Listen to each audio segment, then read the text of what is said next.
혹시 이거 주문만 있으면 네. 성경책 있으세요? 아이고 성경책도 몇 권인지 몰라. 이건 한 펼보지도 않은 거 어떻게 처음 교회를 봤어요. 안 다니시는데 성경책이 교회 나오라고. 저희 두 분 지금 교회 안 다니시고 여기 그렇죠. 남자분은 교회 다니시면서 예배 주일 예배를 시작하도록 하겠습니다.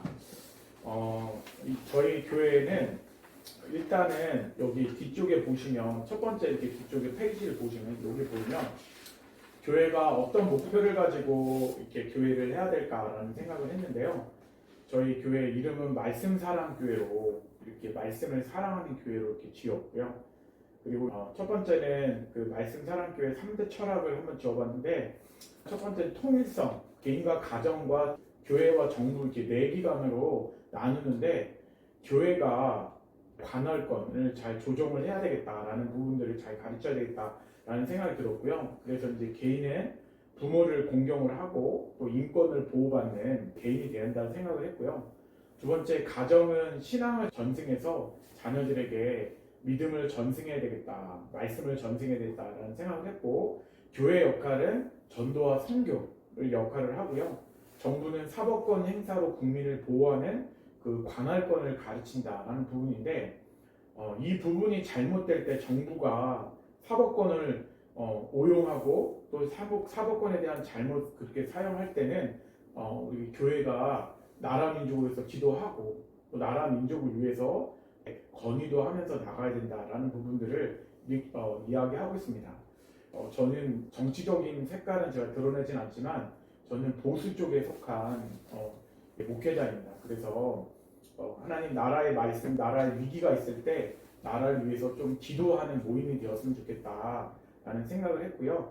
그리고 이제 두 번째는 성경 중심에 대한 부분을 우리 교회가 추구해야 되겠다는 생각을 하고요. 그래서 성경이 역사, 과학에 충분한 내용을 담고 있다. 우리나라 한국사를 성경이 이야기하고 있지는 않지만 그러나 성경이 우리 하나님을 찬양하고 예배하는 데 있어서 꼭 필요한 역사를 성경이 담고 있고 과학에 대한 내용도 충분히 담고 있다라는, 그래서 사람을 완전하게인데 완전 이제 훈련시키는데 충분한 것이다라고 우리가 성경을 통해서 하나님을 믿어야 된다라는 부분들을 이야기 나누려고 했고요. 세 번째는 부모가 자녀에게 양육할 수 있도록 그래서 커리큘럼과 가정 예배를 재구성한다. 그래서 이제 부모가 자녀에게 이제 신앙에 대한 부분을 전하지 않고 직분자가 자녀를 양육하지 못하고 가정을 바르게 이끌지 못하면 그 사람이 과연 올바로 된 직분을 감당할 수 있을까? 이 부분에 대한 고민에서 말씀 사랑 교회에 대한 부분들을 시작하게 되었습니다. 그런 부분들을 기억하시면서 오늘 예배에 오신 여러분을 주님의 이름으로 환영하고 축복합니다. 예배 순서지를 보면요, 신앙 고백이 있습니다. 신앙 고백 첫 번째 간지 주보 안에 있는데요. 그거 읽으시면 좋겠습니다. 같이 읽겠습니다. 시작. 나는 전능하신 아버지 하나님 천지의 창조주를 믿습니다. 나는 그의 위하신 아들 우리 예수 그리스도를 믿습니다. 그는 성령으로 있게 되어 동정녀 마리아에게서 나시고 본디오 빌라도에게 고난을 받아 십자가에 못 박혀 죽으시고 장사된 지 사흘 만에 죽은 자 가운데서 다시 살아나셨으며 하늘에 오르시어 전능하신 아버지 하나님 편에 앉아 계시다가 거기로부터 살아있는 자와 죽은 자를 심판하러 오시리라. 나는 성령을 믿으며 거룩한 공교회와 성도의 교제와 죄를 용서받는 것과 몸의 부활과 영생을 믿습니다. 아멘. 우리 예수 사랑하심을 우리 찬양하도록 하겠습니다. 제가 기타를 치면서 우리 찬양하도록 하겠습니다. 네.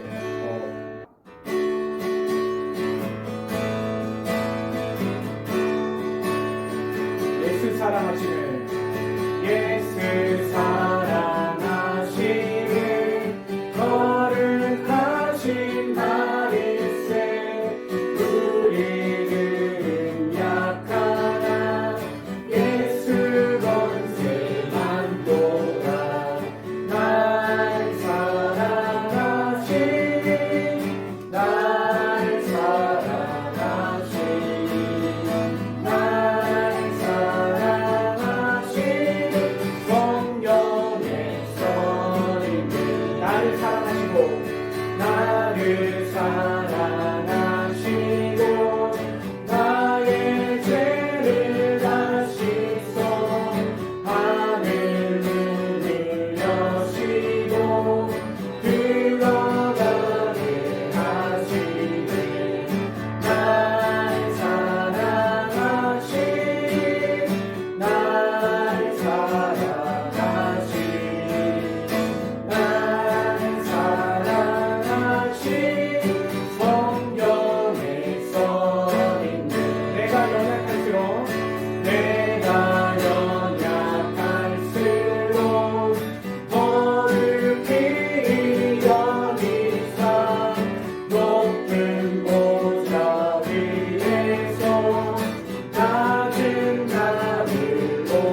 대신에 우리 찬양하도록 하겠습니다.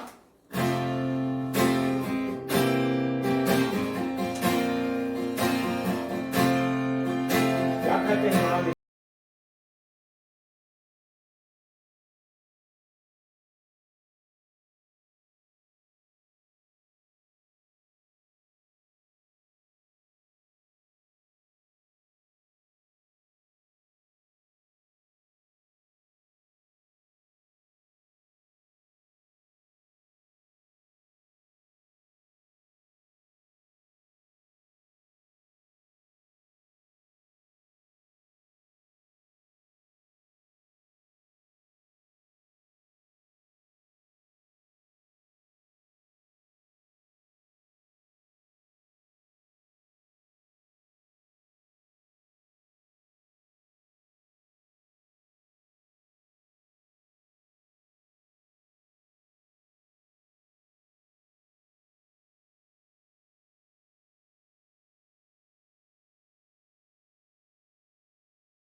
강하게 참회 기도를 하는 시간인데요. 참회 기도는 일주일의 죄를 하나님 앞에 회개하는 시간입니다.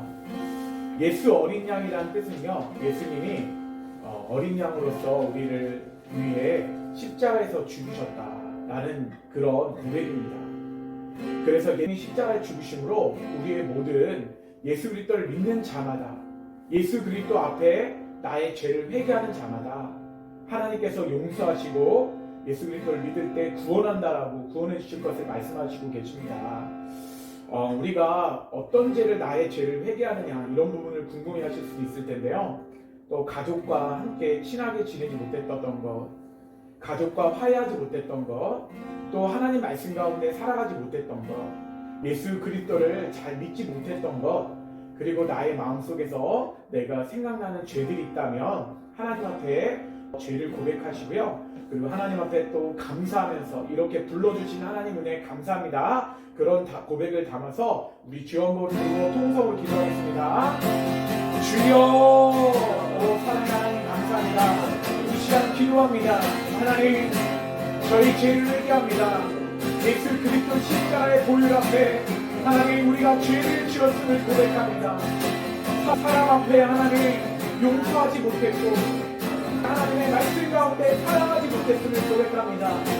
하나님의 말씀의 가장 큰 고백은 하나님을 사랑하고 내 이웃을 내 몸같이 사랑하라고 하셨는데 하나님 그렇게 사랑하지 못했던 저희 죄들을 용서하여 주시옵소서.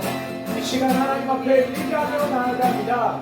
우리의 죄를 용서하시고 하나님 죄를 깨끗이 씻음받고 하나님 보좌 우편에 나아가 말씀을 듣고 그 말씀대로 살아 하나님 앞에 영광 돌리도록 역사하소서. 예수 그리스도의 이름으로 감사하며 기도합니다. 아멘. 우리 박수 치면서 찬송가 네, 456장 우리 거친 세상에서 실패하거든 우리 함께 찬양하는데요. 이 찬양은 세상이 쉽지 않다는 것입니다. 세상은 쉬운 부분이 아니지만 그러나 그 속에서 예수님의 십자가를 바라보며 예수님을 만나는 귀한 믿음의 삶을 살아가겠다라는 고백을 담아서 함께 찬양하기 원합니다. 우리 박수 치면서 찬양하겠습니다.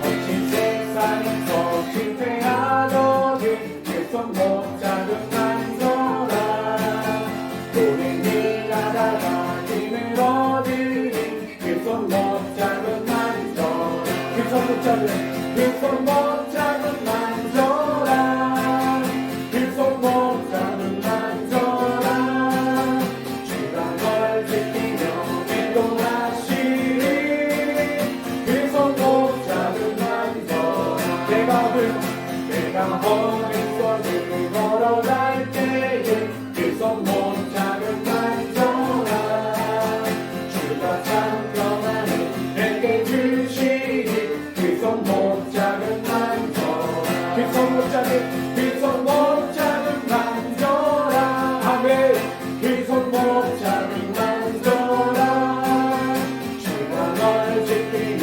인도하시니 그 손 못 잡은 간절함 내가 그 안에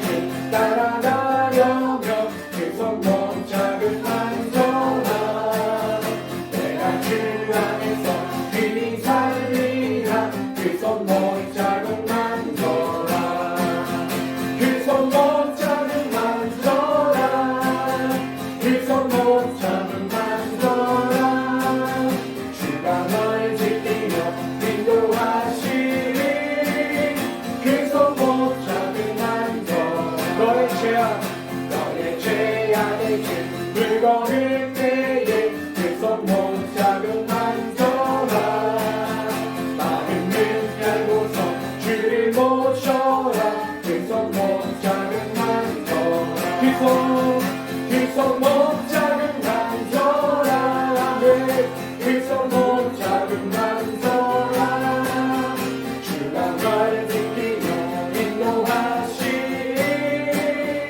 그 손 못 잡은 간절함 이 시간 우리를 대표해서 우리 이소연 우리 사모인데요. 저희 집사람입니다. 우리 대표해서 기도해 주시겠습니다. 나와서 기도해 주세요. 네.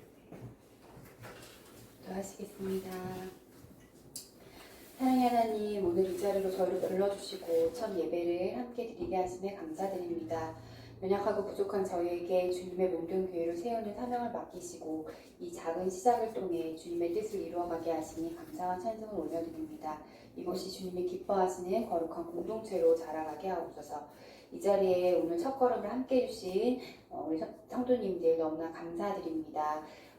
이 자리에 발걸음을 옮기는 모든 영혼마다 주님의 사랑을 깊이 경험하고 참된 힘과 회복을 누리게 하시며 교회가 지역과 사람들에게 은혜의 통로가 되게 하여 주시옵소서. 베르디 피아노 학원의 공간을 기쁨을 내어주신 우리 홍 원장님께 주님의 크신 복을 더하여 주시고 학원에 찾아오는 모든 원생들에게도 배움의 즐거움과 풍성한 열매를 허락하여 주시옵소서.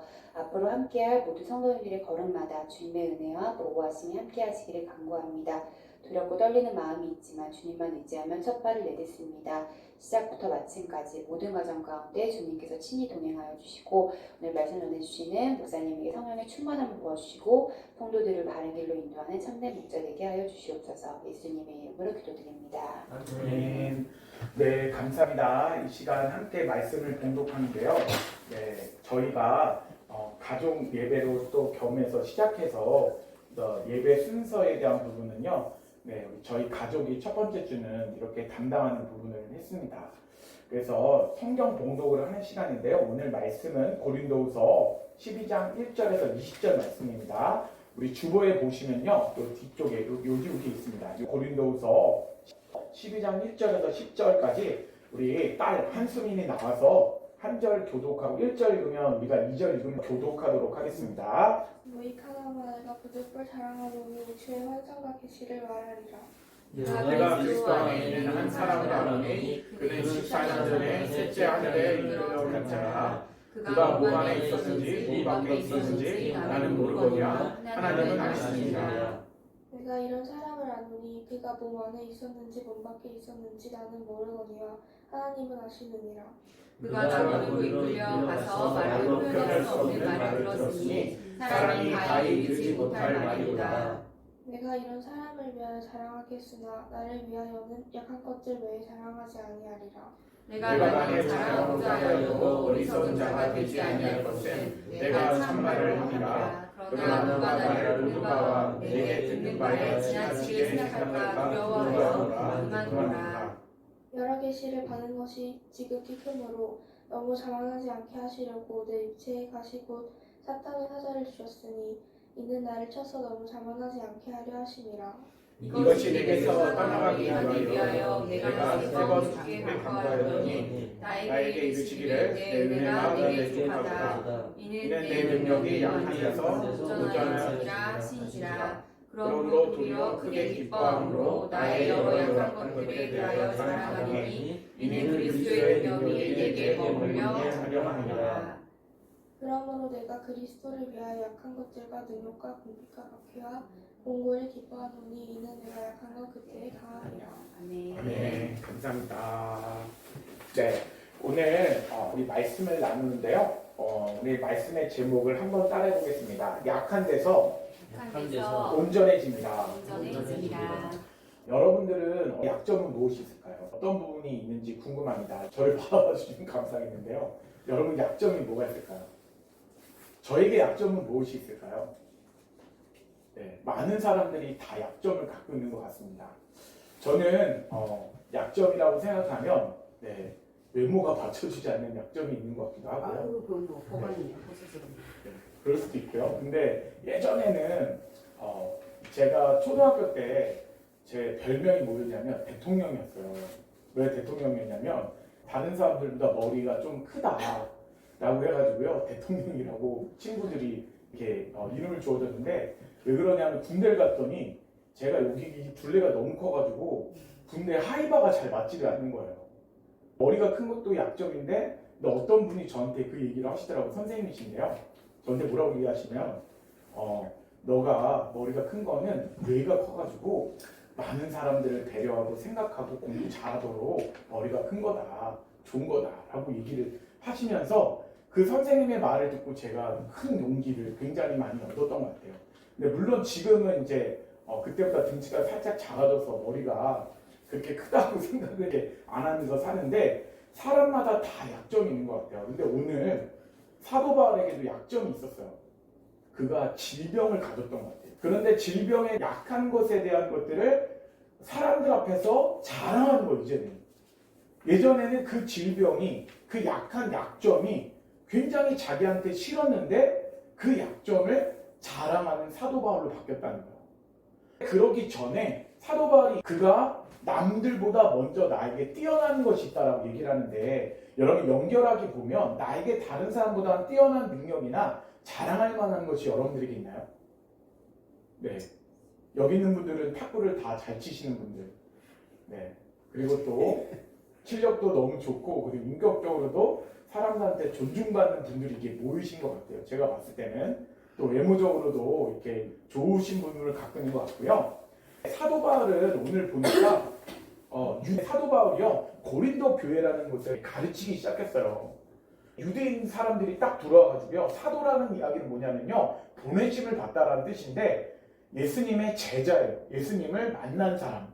그래서 예수님에게 택함 받아서 보내심을 받아가지고 하나님의 전도할 수 있는 능력을 받은 사람이 사도라고 얘기를 하는데요.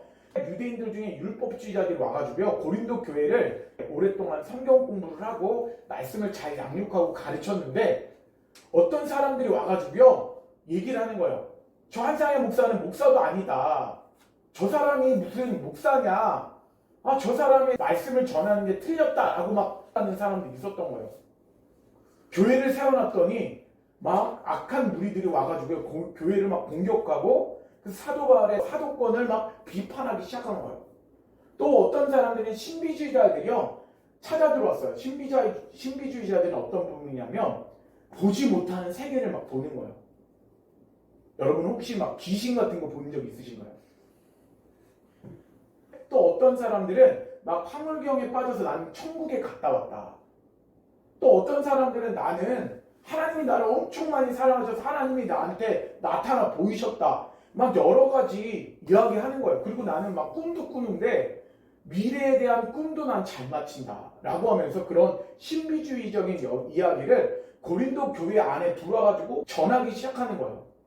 그런 이야기를 하니까 사도 바울이 무시할 수 없는 상황이 벌어지기 시작했어요. 그로 인해 바울은요, 어쩔 수 없이 나도 나에 대해서 자랑을 한번 해보겠다라고 이야기를 하는데요. 1절하고 2절 말씀 다시 한번 읽어보도록 하겠습니다. 네, 시작. 무익하나마나 내가 누구를 자랑하느니 주의 환상과 계시를 말하리라. 내가 그리스도 안에 한 사람을 아노니 그는 14년 전에 셋째 하늘에 이끌려간 같으라. 그가 몸 안에 있었는지 몸 밖에 있었는지 나는 모르거나 하나님은 아시느니라.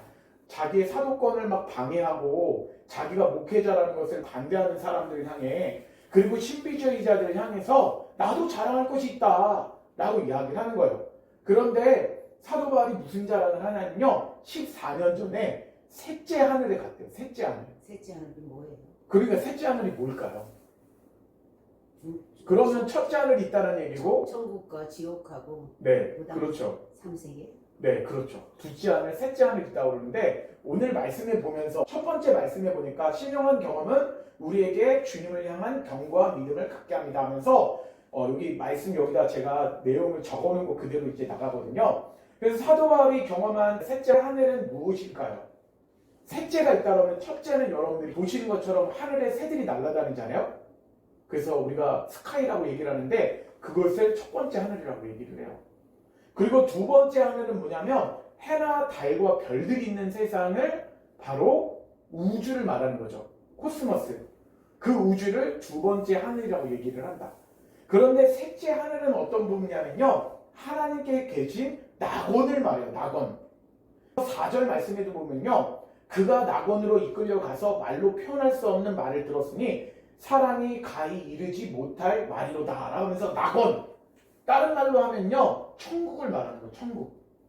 지금은 천국이라고 하지 않고 낙원이라고 하는데, 천국은 어떤 곳이 천국이냐면요, 낙원과 이제 성경은 이야기를 하면서 지금 주님이 재림하시기 전에는 음부와 낙원이라고 하고요, 예수님이 재림하고 난 이후에 하늘나라, 그 나라를요 천국이라고 이야기를 하는 거예요.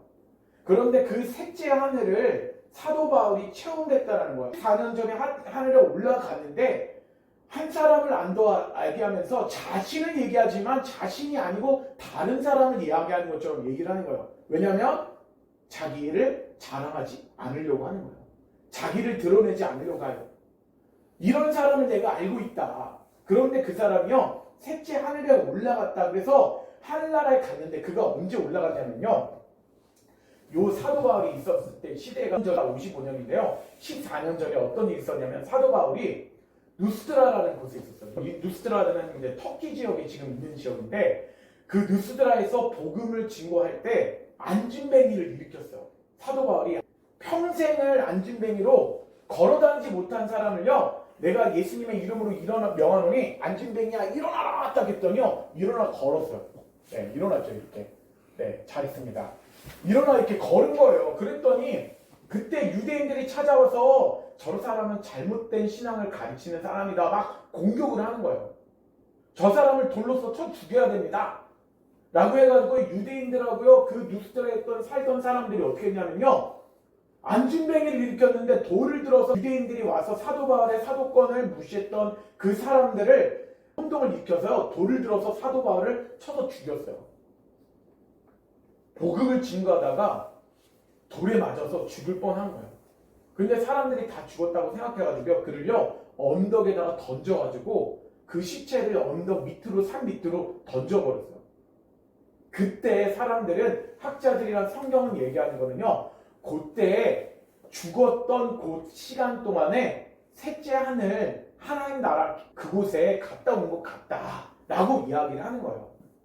내가 몸 밖에 있었는지 안에 있었는지 그 몸이 막 육체 이탈을 해서 그곳에 하나님 나라 계신 하늘나라에 갔다 왔다라고 설명하지만 그런데 5절 말씀 한번 읽어보도록 하겠습니다. 5절 말씀, 5절, 6절 말씀 같이 읽어볼게요. 읽겠습니다. 시작! 내가 이런 사람을 위하여 자랑하겠으나 나를 위하여 약한 것들 외에 자랑하지 아니하리라. 내가 만일 자랑하고자 하여도 어리석은 자가 되지 아니할 것은 내가 참말을 합니다. 그러나 누가 나를 보는 바와 내게 듣는 바에 지나치게 생각할까 두려워하여 그만두노라 라고 하는데요. 내가 이런 사람을 위하여 자랑하겠으나 나를 위하여 약한 것들 외에 자랑하지 않겠다라고 얘기를 하는 거예요.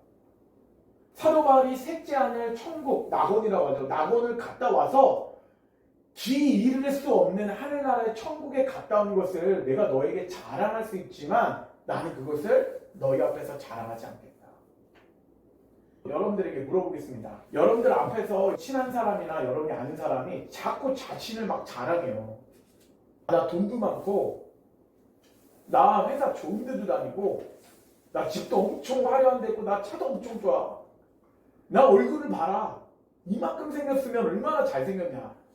여러분 이렇게 자랑하는 사람 보면 여러분 어떠신가요? 재수 없어요. 그렇죠. 재수 없죠. 제가 막 제 자랑을 하면요 사람들이 저를 재수없게 생각을 할 거예요. 근데 사도 바울이 그걸 안다는 거예요. 신비주의자들이 자기를 자랑하는데 저 사람들은 사실 알고 보면 재수없는 사람들이다.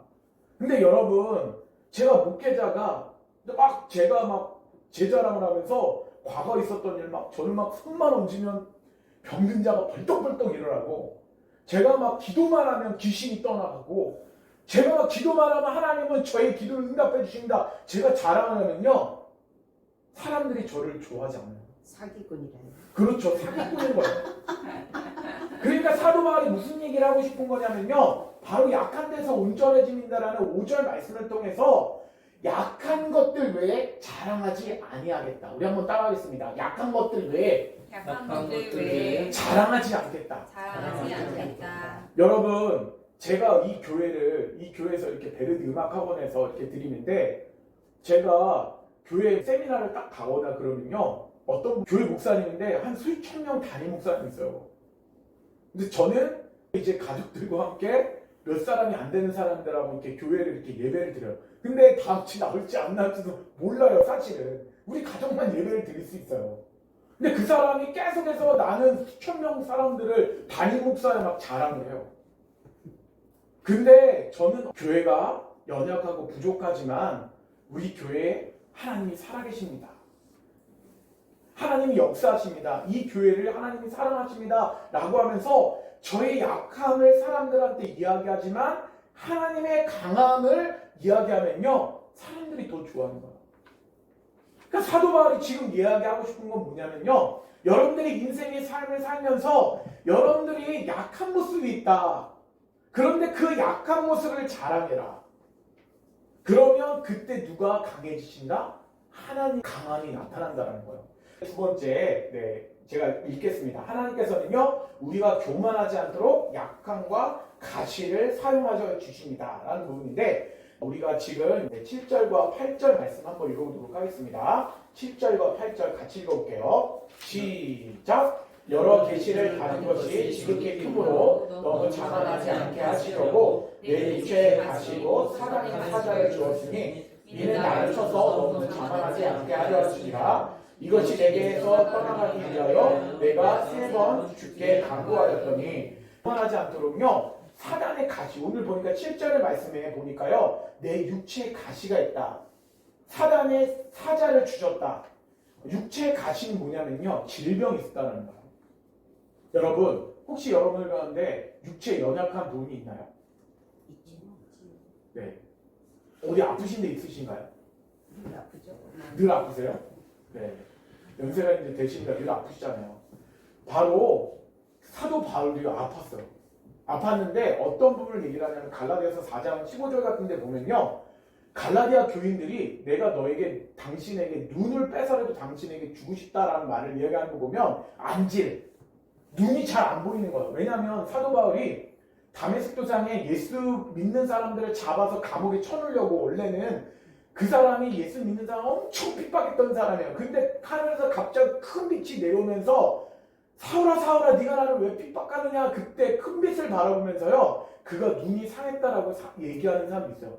눈이 잘 보이지 않는 거야. 앞을 이렇게 거동하는데 너무나 불편한 안질이 있었다라고 얘기하는 사람이 있었어요.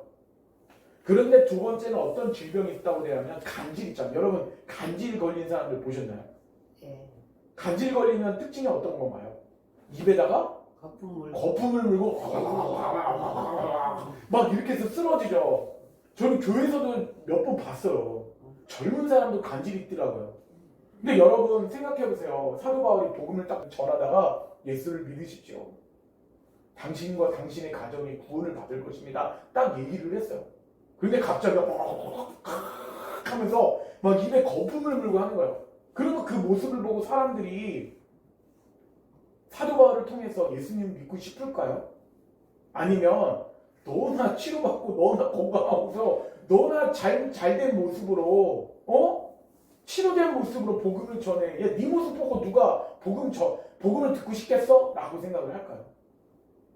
때로는요 간질이 있으면 그것을 보면서 사람들은 약점이라 생각하지만요, 그런데 진짜 은혜를 알고 약한 것을 아는 사람들은요 그 질병을 보면서 그 사람이 약함을 보면서요, 와, 저 사람이 저렇게 약한데도 동정하면서, 맞아요, 약한 그 모습을 보면서도 복음을 전하네.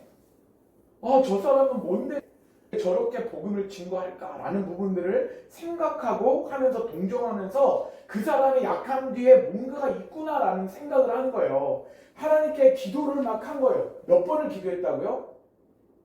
8절에 이것이 내게 떠나게 하기 위해서 내가 3번 주께 기도한 거예요. 3번은 뭐냐면요, 완전 숫자가 3, 4, 7인데 3번 기도했다는 거는 치료받기 위해서 계속해서 기도했다는 얘기를 한 거예요. 저에게 안질, 눈이 안 보이거나 간질, 아니면 사람들이 사도 바울을 박해했던 이런 모든 것들에 대해서 막 기도를 했는데 하나님께서 뭐라고 얘기를 하시냐면요, 이렇게 얘기를 하시는 거예요. 9절, 10절 말씀을 읽어보도록 합니다. 세 번째 말씀인데요, 우리 9절과 10절 같이 읽겠습니다. 시작. 나에게 이르시기를 내 은혜가 내게 족하도다. 이는 내 능력이 약한 데서 온전하였습니다 하신지라. 그러므로 도리어 크게 기뻐함으로 나의 여러 약한 것들에 대하여 자랑하니 이는 그리스도의 능력이 내게 머물게 하려 함이라. 그러므로 내가 그리스도를 위하여 약한 것들과 능력과 궁핍과 박해와 공고를 기뻐하노니 이는 내가 약한 그때에 강함이라 라는 부분인데요, 우리가 두 번째도 얘기를 했지만 두 번째에서 왜 하나님께서 오늘 9절 말씀에도 보니까 기도를 3번 하니까 주님께서 나타나셔서 내 은혜가 내게 족하다, 내 능력이 약한 데서 온전하여진다. 우리 한번 따라하겠습니다. 내 은혜가 내게 족하다. 내 능력이 약한 데서 온전하여집니다.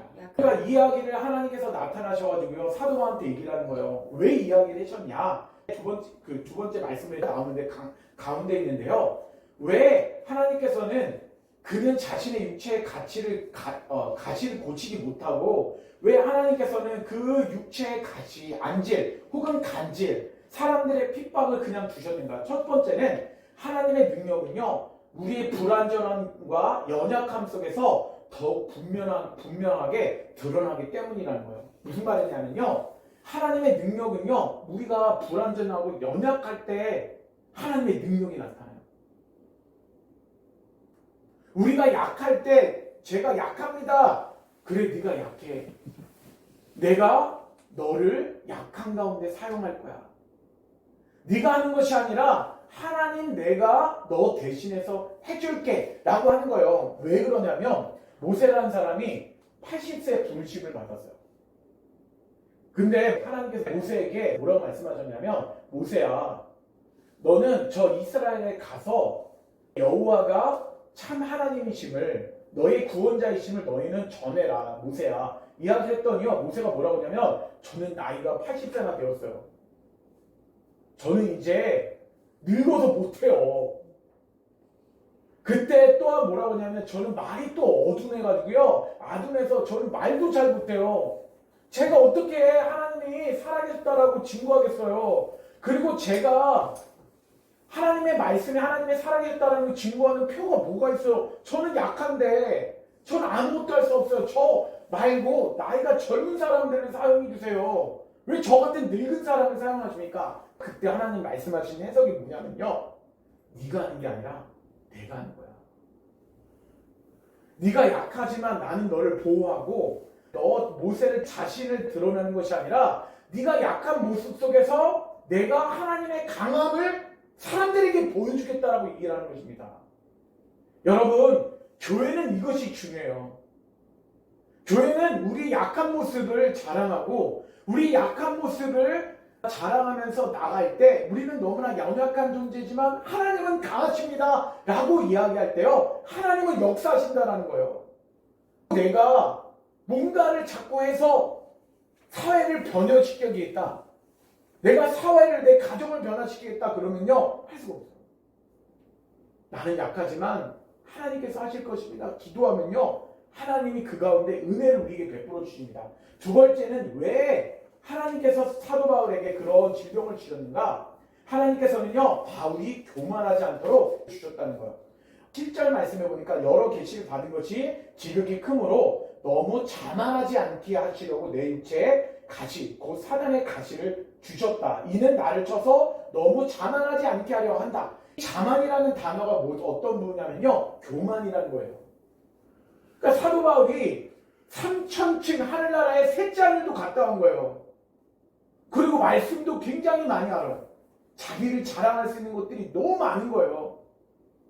그런데 하나님께서는요, 약한 육체의 가시를 주심으로 말미암아 사도 바울이 교만하지 않도록 주시는 거예요. 그러니까 나에게 내가 다 완벽한 것이 아니라 내가 약한 부분이 있다는 것은 하나님께서는요, 그것을 통해서 하나님이 드러나게 하시지만 교만하지 않도록, 내가 너무 나를 자랑하지 않도록 하나님께서는 나에게 가시를 주고 약한 모습을 주신다는 거예요. 여러분, 사람이 잘 되거나 능력이 드러나면 쉽게 자신을 드러내고요, 스스로 자랑하는 인생을 살아갑니다. 저는요, 너무 약한 모습이 하나님이 저를 사용하시는구나, 제가 연약한 성격을 갖고 있고 부족한 부분을 갖고 있지만 하나님은 내가 연약하기 때문에 하나님 저를 사용하시는구나 라는 것을 깨닫게 됩니다. 그래서 세 번째는 하나님의 능력은요, 우리 약함 온전해진다는 건데, 사도 바울의 육체의 가시를 거두어달라고 3번이나 기도했어요. 그런데 그는 결국 가시가 자신에게 주어진 이유를 깨닫게 되었어요. 하나님께서 주신 은혜로 만족하는 삶을 살았게 되었고요. 그는 더 이상 그것 때문에 붙들려 있지 않았고 병이 낫지 않았지만 그 병을 이길 수 있는 은혜가 주어졌기 때문에 이는 이미 응답을 받은 것이라고 생각했고요. 우리 삶에서 중요한 것은 돈 자체가 아니라 부족함 속에서 흔들리지 않고 이겨낼 수 있는 은혜가 중요하다라는 부분이에요. 이것이 무엇을 말하냐면요, 이제 결론적으로 말하고 끝내려고 합니다. 여러분, 제가 아는 목사님 중에 소아마비 목사님이 한 분 계세요. 여러분, 소아마비 걸리시면 어떤 특징을 갖고 있죠? 다리가 약해서 걷지를 못하는 거예요. 근데 그분이 간증을 하시는데, 내가 하나님 앞에 기도를 했는데, 하나님, 제가 목사인데 복음을 증거할 수 있도록 제 다리를 치료해주세요. 제가 다리가 소아마비 걸려서 제가 장애를 갖고 있어가지고 조금만 걸으면 저는 쩔뚝쩔뚝거리고 아파서 돌아다닐 수가 없어요. 기도를 한 거예요. 이 말씀을 들으면서 그분이 마음 가운데 회개했고 기도의 응답을 받았다고 얘기를 하는 거예요. 어떤 부분이냐면 사도 바울이 하나님 앞에 질병을 치료해달라고 기도를 했잖아요. 하나님은 질병을 치료하지 않았어요. 왜냐하면 네가 그것을 가지고 있는 것이 너에게 은혜라고 말씀하셨고 네가 교만하지 않도록 하시는 거였고, 그러니까 네가 약한 데서 온전해진다. 약한 데서 네가 나한테 사용받을 수 있다. 약한 데서 네가 하는 것이 아니라 하신다라는 것을 네가 알았다라는 이야기를 딱 듣고 난 다음에, 내 소아마비가 하나님이 나에게 주신 은혜구나. 내가 그것을 치료받지 못했지만 하나님은 나를 자만하지 않고 교만하지 않고 하나님의 복음을 위해서 나를 사용하시는구나. 그것을 보면서 사도 바울은 그 이후에 자기의 질병을 치료받게 해달라고 기도를 한 번도 다시 하진 않는 거예요. 다시 그 기도를 가지고 기도하지 않았어요. 왜냐하면 그 약한 모습을 통해서 하나님이 드러나셨기 때문입니다. 사도 바울은 그거에 대해서 기도에 대한 응답을 받은 것입니다. 여러분 삶 속에서 여러분이 생각해 볼 때 지난 세월 동안 여러분의 연약한 모습들을 한번 생각해 보셨으면 좋겠어요. 12월 달 맞이하여서 부족한 부분도 있잖아요. 그런데 그 모습이 하나님 앞에 기도하면서 하나님, 제가 약하지만 하나님께서 저희 약함을 들어서 사용해 주시고 그 약함도 칭찬해 주셔서 감사해요.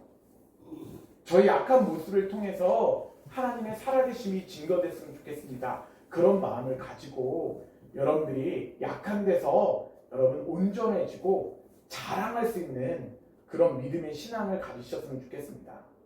여러분 결론은 말씀드렸지만 여러분 예수님은 여러분을 위해서 십자가에 못 박혀서 죽으셨습니다. 여러분 믿으십니까? 네, 믿으십니까? 믿기는 쉽지는 않지만요.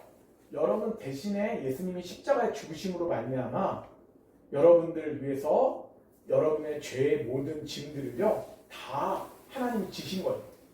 예수님이 십자가를 지셨잖아요. 여러분들이 십자가 앞에서 예수님 저를 위해서 십자가 지신 거 감사해요. 회개합니다. 라고 고백하면 여러분의 죄가 그 십자가로 전가된다. 옮겨간다는 거예요. 그러면서 예수님 제가 예수님을 믿습니다 라고 얘기하고 고백하는 순간 속에 우리의 죄에 대한 부분들이 옮겨갔고 죄가 사라지면서요 나는 예수님을 영접할 때 하나님의 자녀가 되는 줄 믿습니다.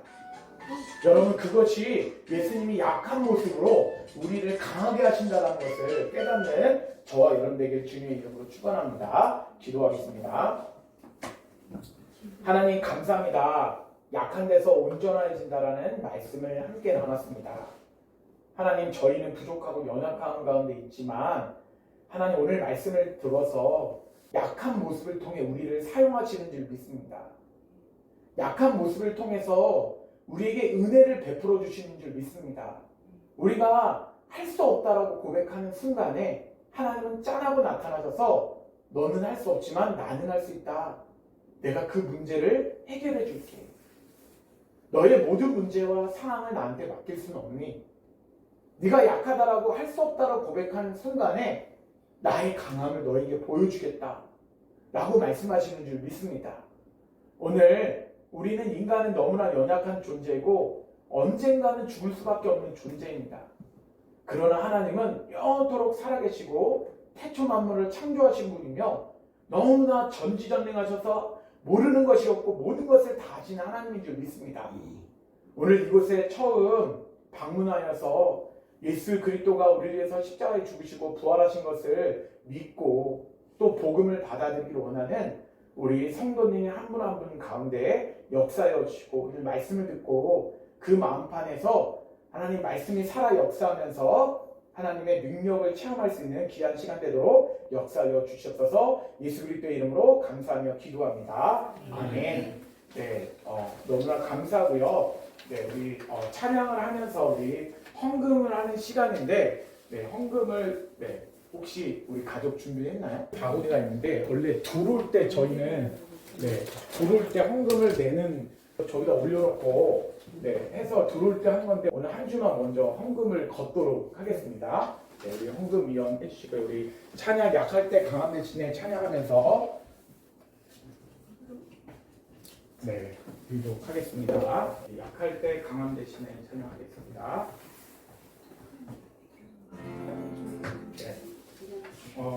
헌금을 왜 드리는지 잠깐 나누면요. 하나님께서 이제 성전에 나올 때 하나님의 살아계심을 예배하면서 기뻐함을 가지고 너희가 한 주간에 살았던 것들을 감사하는 마음으로 헌금을 드리라고 성경에서 말씀을 하고 계세요. 헌금을 통해 교회 물건도 사고 그리고 필요한 물품도 구입하고요. 헌금은 교회 예배 순서 가운데 하나가 있거든요. 그래서 오늘 낯선데 헌금까지 내라고 하시는 부분들도 있을 수 있지만 그런데 하나님 앞에 헌금을 드리는 시간이 있구나라는 것을 생각해 주셨으면 좋겠습니다. 우리 약할 때 강한 대신에 찬양하겠습니다. 약할 때 강한 대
제가 헌금을 위해서 기도하도록 하겠습니다. 거기 보시면 다음 주부터 이렇게 감사 헌금 봉투가 있을 거예요. 그게 뭐냐면 한 주간의 감사한 제목들을 거기다 써서 헌금을 내실 때 이렇게 써서 내시면요, 제가 일주일 동안에 그 고백을 담아서 기도 제목을 위해서 기도를 합니다. 그래서 그 부분도 생각하시면서 기도해 주셨으면 좋겠습니다. 기도하겠습니다. 헌금을 위해 기도합니다. 하나님 감사합니다. 또 하나님 말씀 사랑 교회가 처음으로 오늘 말씀을 나눴습니다. 하나님, 우리 함께 하신 우리 권영자 여사님, 또 김영자 여사님, 김준수 우리 성도님 함께 이 성전으로 불러주신 것 감사합니다. 또 저희 가족도 함께 말씀을 사모하고 예배를 사모하여서 함께 예배를 드리게 하신 것 감사합니다. 오늘 말씀 가운데 약한 데서 온전하여짐이라 많은 부분들을 함께 나눴습니다.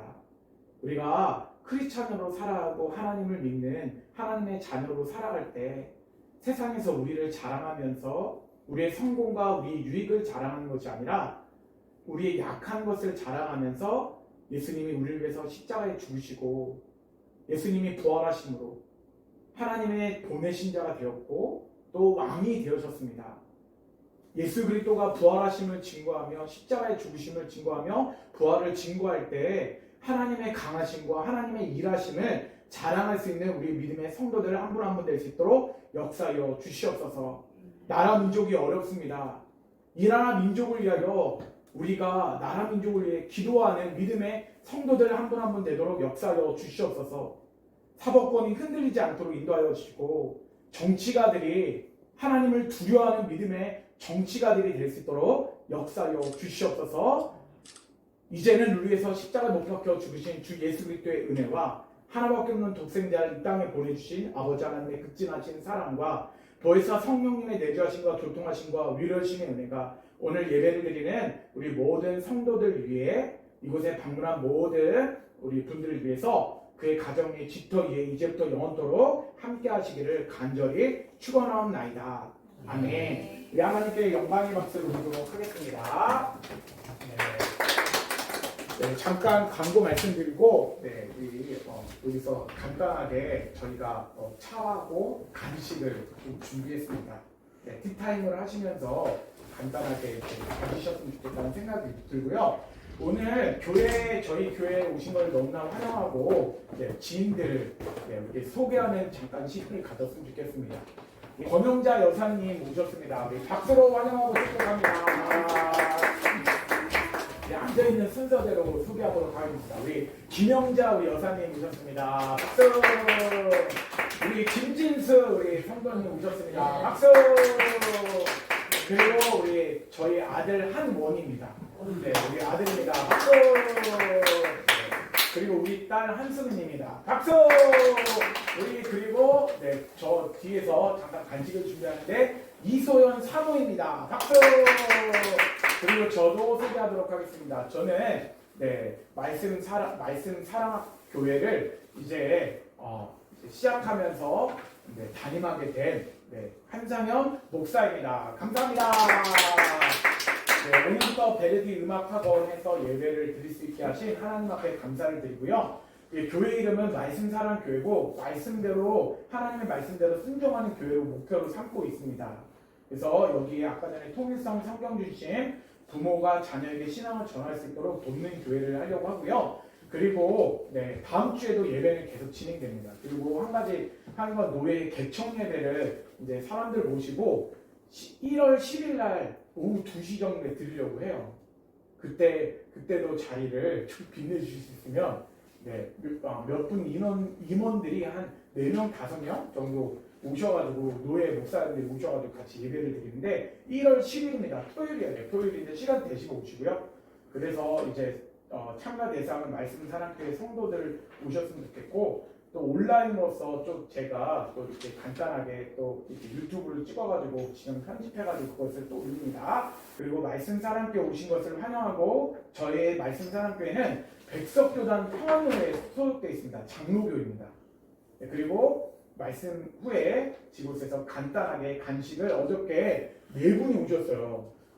오셨는데 맨손으로 오지 않고 커피도 가지고 오시고 빵도 가지고 오시고 그러셔가지고 어저께도 모임을 가지고 1차, 2차로 이렇게 가지게 되었습니다.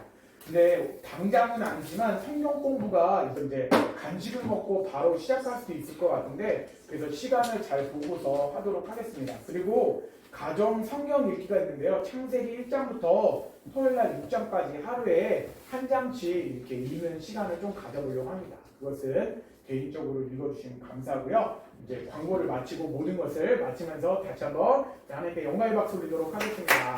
와주셔서 감사합니다. 차를 골라주시면 차를 같이 나누도록 하겠습니다.